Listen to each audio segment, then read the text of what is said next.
right.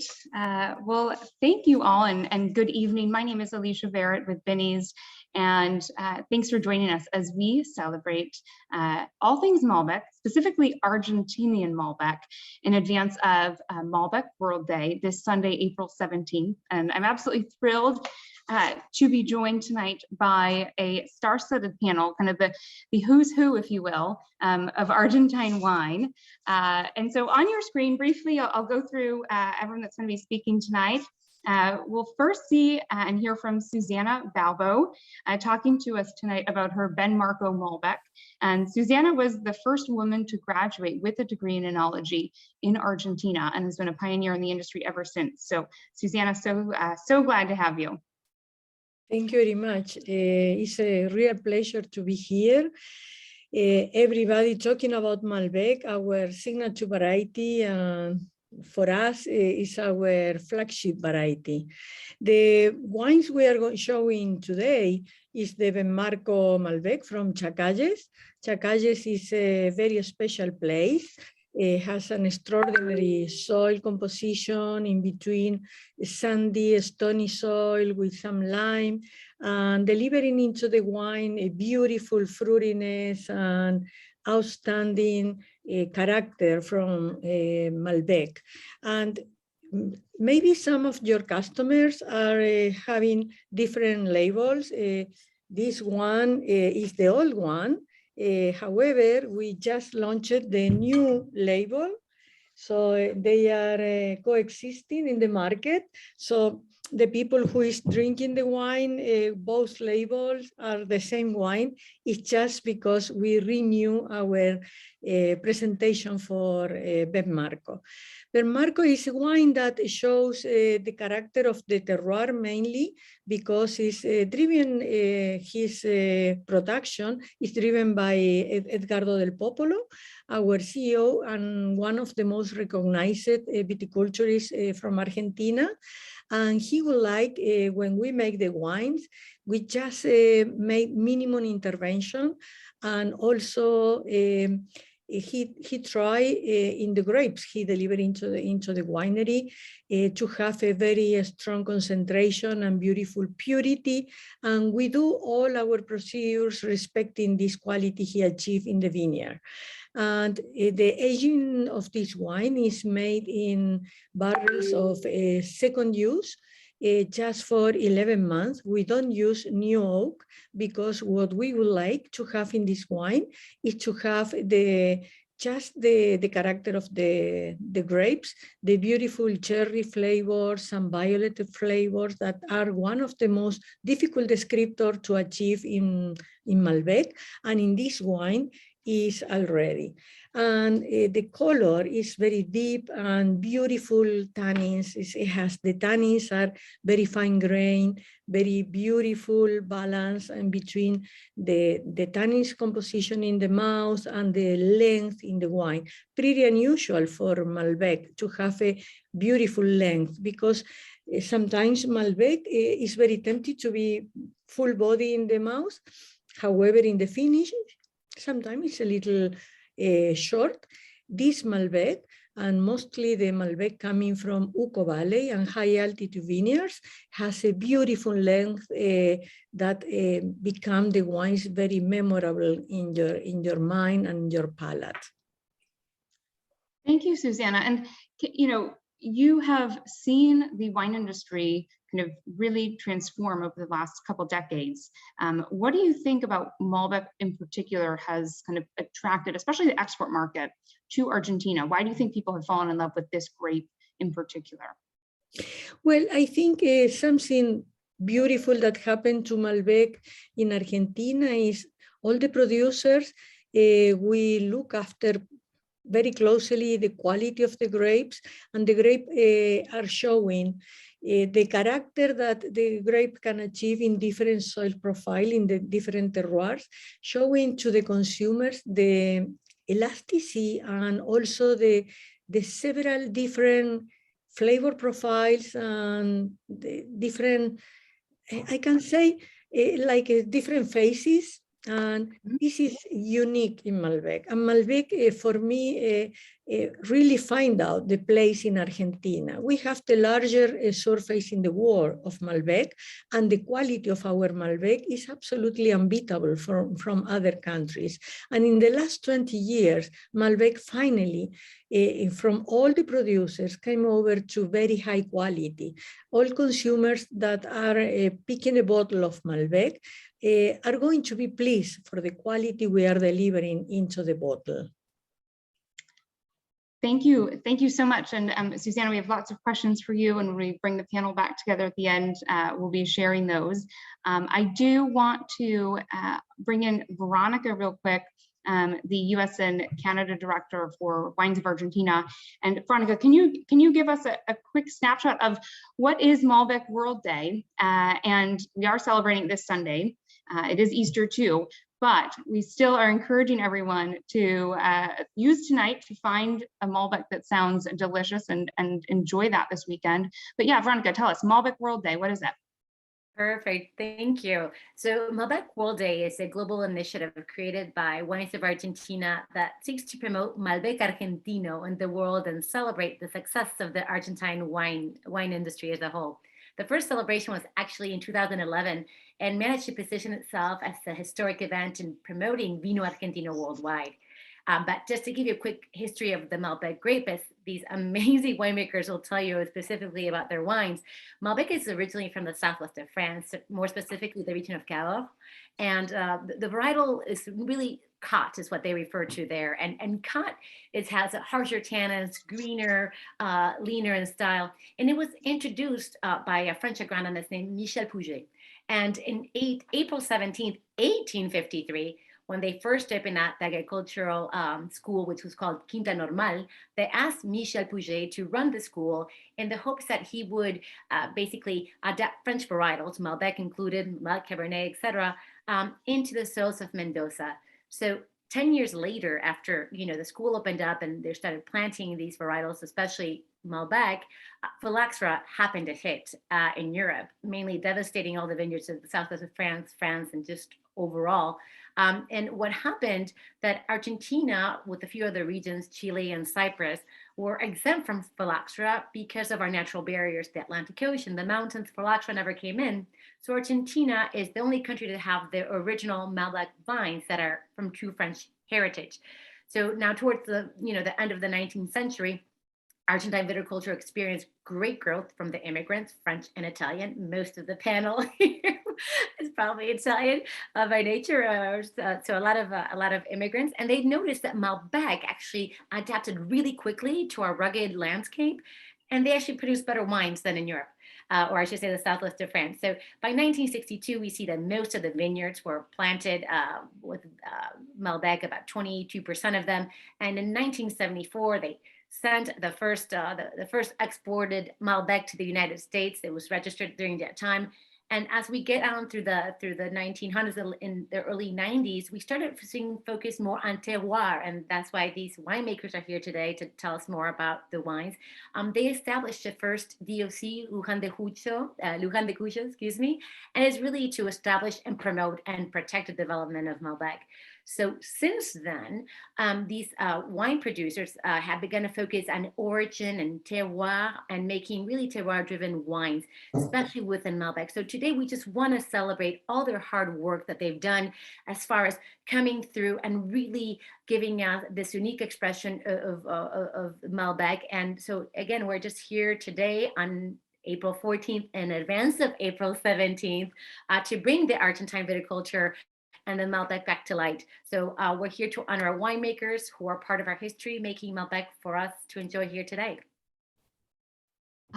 Excellent, thank you, Veronica. And next I want to call on David Bonomi, and he's the chief winemaker at Bodega Norton, who will be sharing his Norton Privada blend tonight. And Bodega Norton also has a very rich history dating back to 1895. So David, thank you so much for joining us, and a gorgeous view behind you. Thanks for making us all jealous of being inside, well, at least those watching here in probably in Illinois, but thanks for coming. And yeah, tell us about Bodega Norton. Okay, thank you so much. It's a pleasure for me. I'm very happy with to share with colleagues absolutely. One of the most important, no? And my friends, absolutely. Okay, Norton. I am in Norton now. This is Pedriel. This is the winery because now this is in the final of the part of the harvest time. No? But one of the most important in Norton is Luján de Cuyo because it's the heart. That is one of the oldest winery that produce wine from 100 years ago. No, in this area. Pedriel is very important for Norton.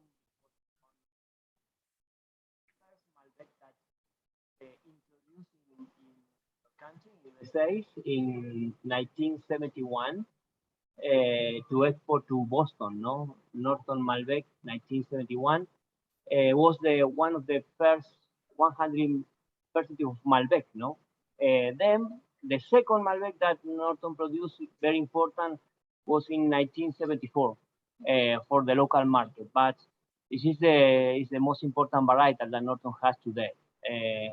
More than 60% of our production is Malbec. But today, this is Privada, but I can, two Privadas, no? This is the first Privada that to export to your country, and this is the last, no? This is it's very important from Norton because in 1994, Privada was the icon wine that Norton export, was a blend, and the most important part of the blend is Malbec. More than 40% this blend is Malbec.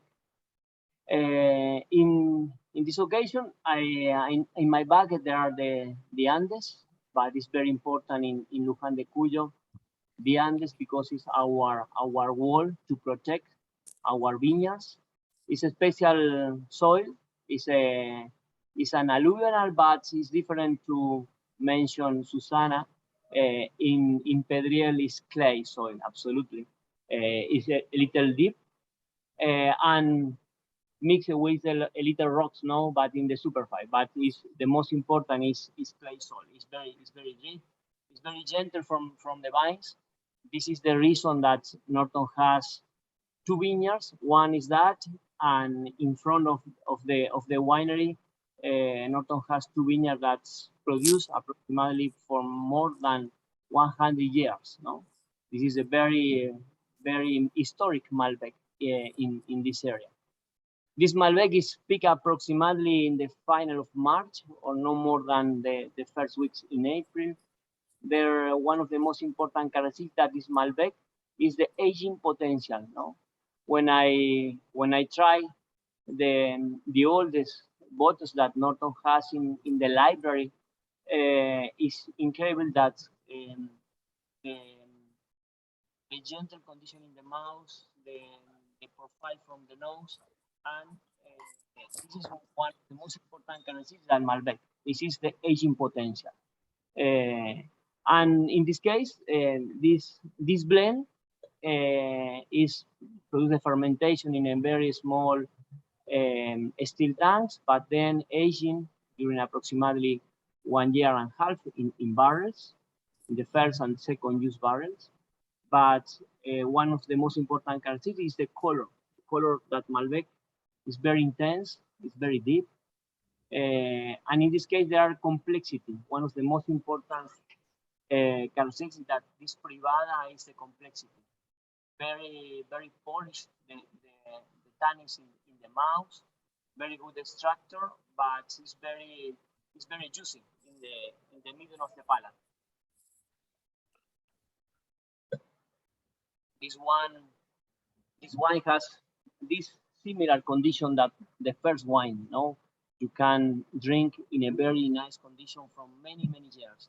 I can store this wine in the winery, in our cellars, but the most important is to feel the concentration, but the polish tannins. This is one of the most characteristics that this area has.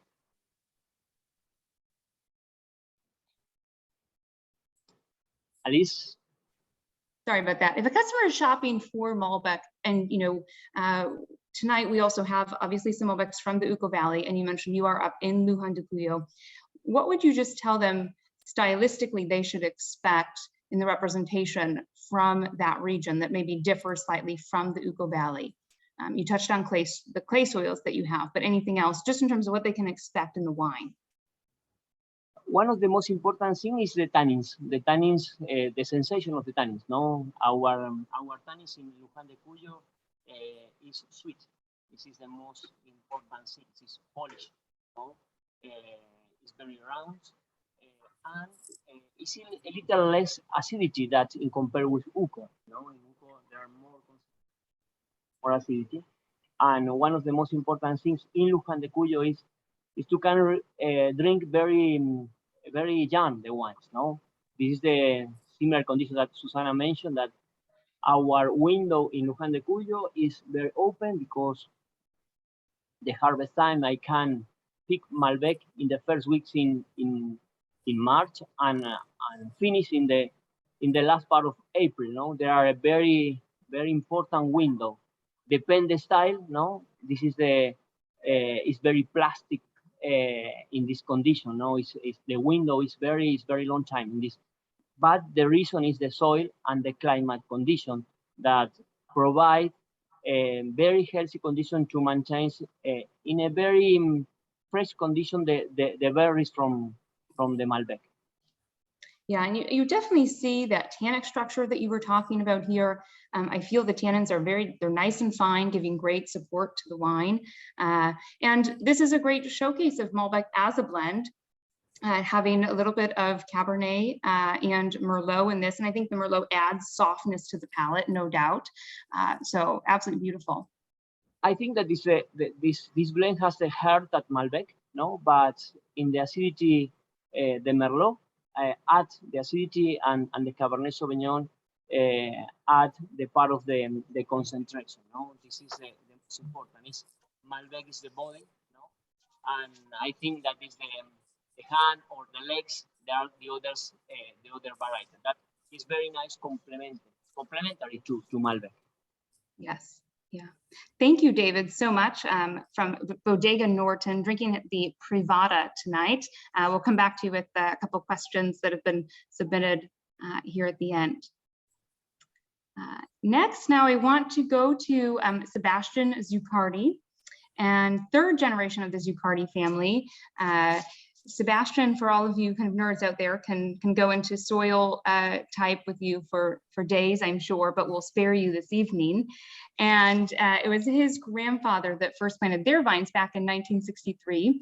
So Sebastian, thank you for joining us tonight. And you're going to talk about a different maturation here with Malbec, your Concreto. So tell us about this wine and a little bit too of the legacy of Zuccardi.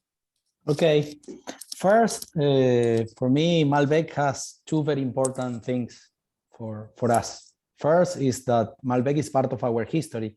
Like Veronica explained, Malbec was not a marketing plan. Malbec was something that happened here in Argentina through generations of viticultors that they were looking the field, tasting the grapes and making wine. So when we talk about Malbec, is the conclusion and the work for generation of viticultors. So the first thing that is important for us is that Malbec is really adapted and has been improving through all these generations, because every new plantation is a new selection. So the material that we have is very old and is very selective. And the second thing that for me is very important in Malbec, and maybe the most important, is the transparency to the place. When you cultivate and make Malbec from different areas, like in Pedriel, Luján de Cuyo, or in the Uco Valley, but also inside of the Uco Valley, you can see that the grape leaves that the place express.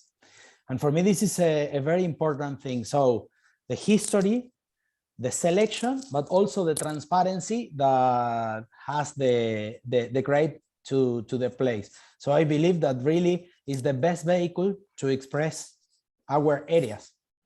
The wine that we have is Concreto.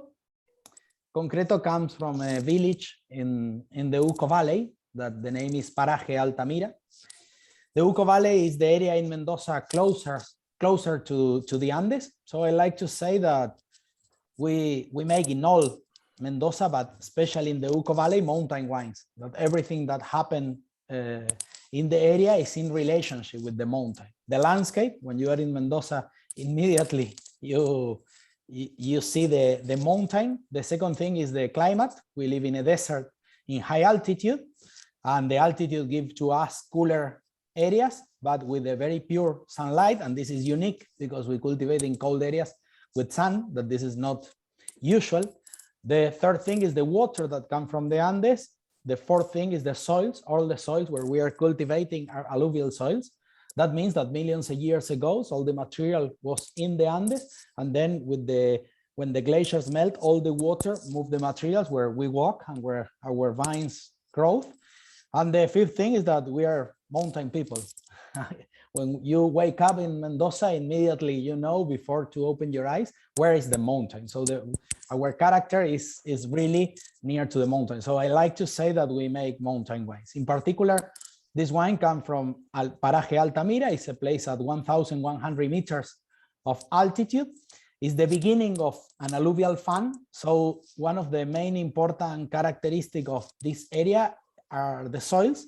The soils are extremely stony, big stones. The stones are, the heart of the stones is granite, but the stones are surrounded by a very thick layer of calcare. So this is another unique combination that we have in some areas in the Uco Valley, that is granite and calcare in the same areas. In particular, this wine is a selection of the most stony soils of the property, because the soils change every 10, 15 meters. So we have been working a lot in a differentiation and separate our property per kind of soils. And for make concreto, we select the most stony soils. Why? Because the challenge is look for texture. In general, for many years, we have been talking about the sweetness of Malbec, but today we can see that depend the area where Malbec is coming and how we cultivate and then vinify is the expression that Malbec can take. In particular, in this wine, we are looking for the texture of the wine. So it's a selection of the most stony. And when we talk about the stones in this area, we talk about calcare. And then we vinify with whole bunch completely, like we crush with our feet. And then the wine was fermented in concrete and aging in concrete. Why we choose concrete for the vinification and for the aging? Because we are looking first the expression of the place. So we are not looking any influence of aromas or flavors that come not from the place. And then because we like the aging in concrete, because it's a natural material where we have less microoxygenation during the aging. So we believe that with this, we keep the backbone and the texture of the wine. So we look for a wine that when you smell, talk about our landscape, also talk about our native vegetation. So you have herbs, you have fruit also, because the pureness of the light, but then in the mouth, we can focus on the texture of the wine, trying to avoid sweetness and look more for this chalk that we like to say, that talk about the calcare that we have in the soils. Yeah, when I first picked up this glass right before we started, the dried herbs, the floral, just the lift aromatically that you get in the wine, and the texture being quite silky as well. Sebastian, I wanted to ask you, are a lot of people doing whole bunch fermentation with Malbec? You know, more and more, but Okay. for me, it's not that, you can make a great wine this steaming or a great wine with whole bunch. It's not the main important thing, is for sure the place and the viticulture. In my case, I love to use the whole bunch because I want to build the backbone of the wine. And I feel in this area in particular, that is Altamira, when we work with the whole bunch, we have more tannic structure. But one thing that is very important for us, We are not looking to make a carbonic maceration, because when you make a carbonic maceration, you talk more about the vinification than the place. So we use the whole bunch, but we crush the bunches. But again, the most important thing is the place, then the viticulture, and then we decide to work with whole bunch because we are looking this backbone, to build this backbone. I read that you said you use concrete to undress the wine, and I think you explained that so well in that synopsis of the wine. So thank you. It is in fact a beautiful wine, and yeah, we'll come back to you in a minute. Thanks, Sebastian. Thank you. Next up, our fourth guest here, and the last wine we'll taste, is the Clos de los Siete, the project of the famous Bordeaux consultant Michel Rolland. And we're joined by the managing director, Ramiro Barrios. So Ramiro, thank you so much for coming on tonight. Thank you, Alice. My pleasure to be here in this distinguished panel. So Clos de los Siete is a fantastic story of 7 families that fell in love with Ucobale.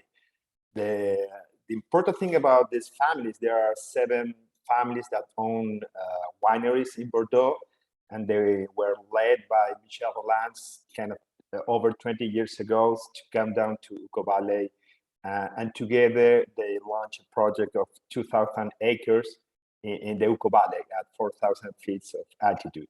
It's just at the foothills of the Andes. So the questions we always ask is how these people, more than 22 years ago, they invested in Argentina when Argentina was not in the table. At that time, it was beginning to be in the table of fine wine producing countries. And Malbec was starting to be known, but it was not as famous as it is today. And I think that's a bit because of the vision of Michel. He saw in Argentina something unique. He saw the influence of the Andes, the water conditions, the altitude, the amount of sunlight, and the potential of the Ucobale terroir. And he was certain about the potential of Argentina for producing high-end wines. And it was fun because in the 90s, the cultivated surface of Malbec has decreased a lot. In the past days, we used to have over 50,000 hectares of Malbec, around 60,000 hectares Malbec, but then in the 90s, the planted surface went down to at about 10,000. So it was a really big drop in the plantation. But then more Malbec was planted, and Argentina made his way in the international scene with this Malbec. And to the question why Malbec has been so successful, is because, in my addition, Malbec is a wine that is seduce. It's a wine that gives pleasure. And that's a bit what we want to do with Clos de los Siete. Clos de los Siete, the name Clos de los Siete refers, Clos, it means vineyards of the Siete, 7. It's the vineyard of the 7 families. And it's a wine that has been designed to give pleasure. How this works? Well, you know, in Bordeaux, there's all this philosophy of blending, the art of blending in order to come up with a product of a certain style. Thus, Michel Rolland, he's very well known as a master blender, and he's a flying winemaker. So he consults for over 150 wineries around the world, but the only place where he invested his own money to build a winery and to plant vineyards was at the Ucobale in Mendoza. So now there are different wineries that produce their own wines. They have their own brands, but Michel, he comes 4 times a year to taste their wine, to help them to make their own blends. And he selects certain lots on each wineries. Lots of wine that are going to be blended together in a final blend. That final blend is the so-called Clos de los Siete, which is essentially is a Malbec-driven blend. Normally, Malbec is over 50%, but then it's complemented with Cabernet Sauvignon, with Merlot, with Syrah, with Cab Franc, and Petit Verdot. So what's the idea here? The idea is that we all know that Malbec is very intense. It has a very sweet tag. It's very round, has a lot of fruit in the rich fruit in the mid palate. But then sometimes it can be a little short. The fact of adding the Caf Sauv, the Petit Verdot, the Caf Franc, lift the bag, gives it more elegance, longer tannin, still being very appealing. So that's what we do. From the winemaking and vineyard perspective, well, we don't buy grapes. All the wines we made are from our own vineyards, which in fact has been designed in a very specific way to create wines with a long aging potential. We have a high density of vines per hectare. It's around 5,500, and we produce around 1 bottle per vine, which is quite low volume for each vine. So and then all the work we do in our different wineries is very traditional, I would say, with a lot of care on the grape, small baskets, selections. We control what temperature while fermenting. And we do use some oak treatment, not in the 100% of the wine, but 2/3 spent around 11, 12 months in oak barrels. We use first, second, third, but it is to given the fact that we have a lot of sunlight, we have a high level of polyphenols and antioxidants, and we want the wine to be very supple. And for that, we need some oak aging. But still, we leave 1/3 of the blend without oak, so as we keep all the freshness and the fruitiness. So I think the American consumer has been exposed to Malbec for a lot of years, and we encourage them to find more about Malbec, to find different areas, different regions, to find blends with Malbec, blend of Malbecs or blends. I think I love blends where Malbec dominates. I think they're great, and with this wine, they will find a lot of alternatives and possibilities when pairing wine and food. So I think all the wines we're tasting today are great wines, and I'm sure your consumers are going to be happy with them. Thank you, Ramiro. Yes, and you know, for those that are familiar or even those unfamiliar with this wine, this because of those additions, we've now seen 2 blends with Malbec. Because of the additions mentioned, you know, this is a powerful wine. We're seeing that elevated tannic structure, super deep color, and just the mouthfeel much kind of richer as a result. So a beautiful wine that, yes, will definitely appeal to a lot of American consumers, no doubt. Yeah, a bit. Going to that point, we have a Bordeaux heritage. So our style of wines, we are looking for a wine that appealing, but with some structure, because at the end of the day, this is a gastronomic wine. So we want to have some structure there, but always having a very elegant structure. So that's what we look. We want a wine that could pair very well with many different dishes, not just beef and barbecue, but with many other dishes, salmon, risotto, pasta. So it's very versatile when pairing with food. Yes, so everyone, as you prepare your Easter menus, we have some great options for you. I want to bring everyone back together, and if you don't mind, just I have some questions that have been submitted, and then also some that I have. And Susana, if I can go back to you, and you know, I read that you said the winery is like my 3rd child, a dream come true, and it's a very touching sentiment. And I wanted to go back to that and just see, what is your dream now? What do you see on the horizon for the Argentine wine industry? Oh, sorry, you're still muted, Susana. Sorry. You know, I am in a kind of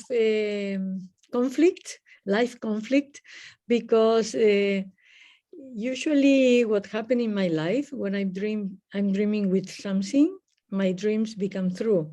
So I would like, sometimes I said, okay, I should stop dreaming because always I have more and more work to do. However, today my dream to see Argentina wine industry, and mainly with the Malbec, is to get again the place that used to have a few years ago, with much more attention from consumers today Argentina category is kind of flat.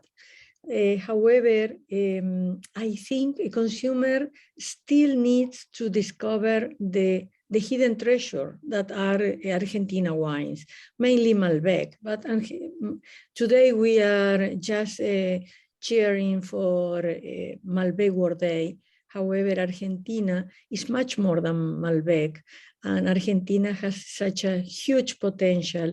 Sebastian was talking about our mountains, our weather, our places, and you know, we have still so many places to be discovered because the altitude is giving us more and more fascinated place and more different soil profile, and we are still like a little child discovering new things.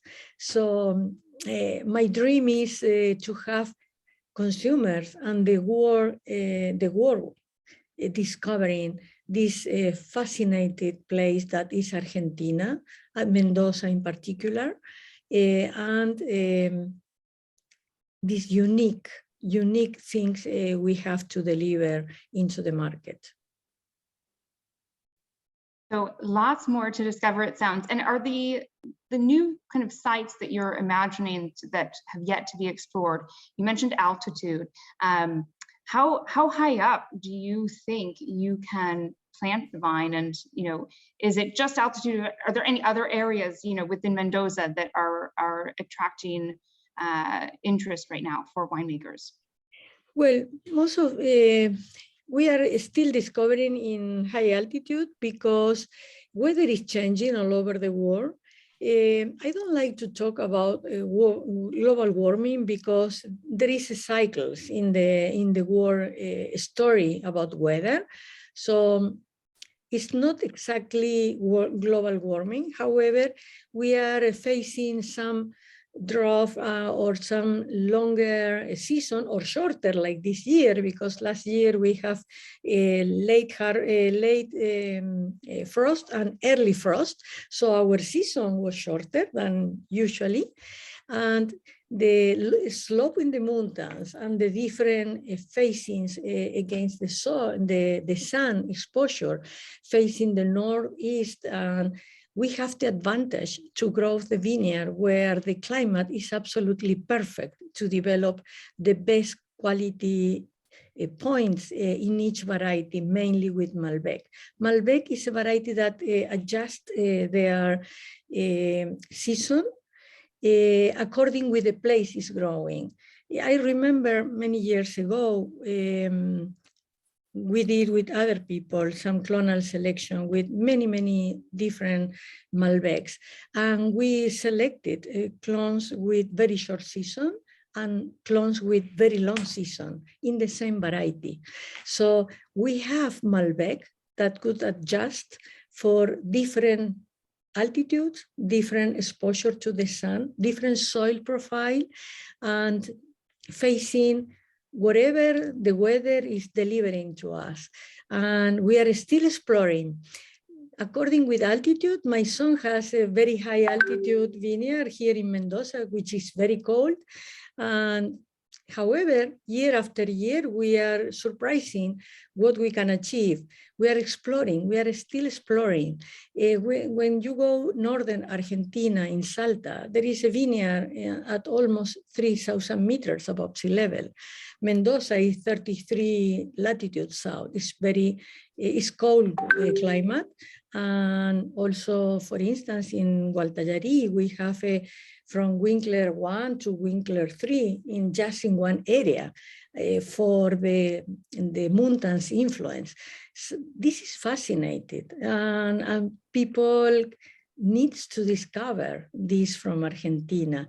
I invite people to come over to our country, to visit our country, because it's amazing. It's absolutely unique. And this is why we are so proud about our Malbec, so proud about our wines. And I'm so proud about the new generation of winemakers, because, I am in the wine industry for more than 40 years. So I think it's the time for the young people like Sebastian, David, my son. People that are so enthusiastic. So I stopped dreaming for myself. I started dreaming from all of them and for the future of my country. I think we have a brilliant future in their hands. Thank you, Susana. That was very heartfelt, very well said, and your passion for the wine is truly contagious. So thank you again. And others are taking note, leading to my next question here. This came in, Sebastian, this one's for you. How does it feel to have a 100-point wine on your resume? So yes, the world is taking note of the high quality wines coming out of Argentina. How does it feel? First, I think in wine, nobody can build the name of a region alone. We need to work all together, and we need to communicate Argentinian wine all together. So when you have a recognition like this, first you have to know that this recognition is for the region. But it's a very important recognition because journalists that has a very high prestige say in this place it's possible to make wines at the top level in the world. So I think that the main important message is this, is talking about the potential of the area. Then it's a great recognition for my family because we have been working for 3 generations here and believing in the place. And third, I think it's a great recognition for the team because we are working with a lot of commitment in the place where we cultivate and trying to be very precise in the work that we do. So I feel happy, but I know that this is much more than you don't arrive to a place. It's a way that where we are working and we know that I believe that we know that the places where we are cultivating are places that are in the top level of the world. It's great that someone can say this place is in this position, but I receive with a lot of responsibility. Thank you, Sebastian. I want to go back to David, if you don't mind. When we were chatting, we were talking about aging Malbec, and the question was around kind of food pairings for some of these older Malbecs. And, we do see a lot of consumers come in and they're buying Malbec for, we in the States are quite impatient. So we're buying Malbec for like that night, right? Maybe the next night if we're planning ahead.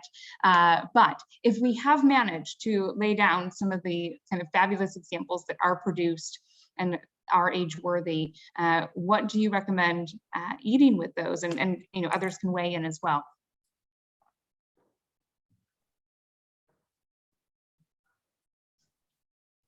Sorry, Alice, that question was for me, right? David first, and then yes, you, if you don't mind. Yep. Okay. Yep. Okay. For me, the most important when you try older wine, no, that's in compare young wines, no, because young wine is very nice to pairing with our typical asado, no, or pork, no, but in the case for the oldest Malbec that I have, I prefer enjoy alone, no, because it's a very soft. It's very particular because the taste is very long. It's similar to a body, no, because this wine show the bones absolutely, no, and in this case is very elegant. And if I recommend it with pasta, is perfect when you decide to open a very old wines, no? Because this wine show the place, no? Because show this typical Luján de Cuyo, very long, is very polished tannins, and this is the reason that I prefer alone or pairing with pasta.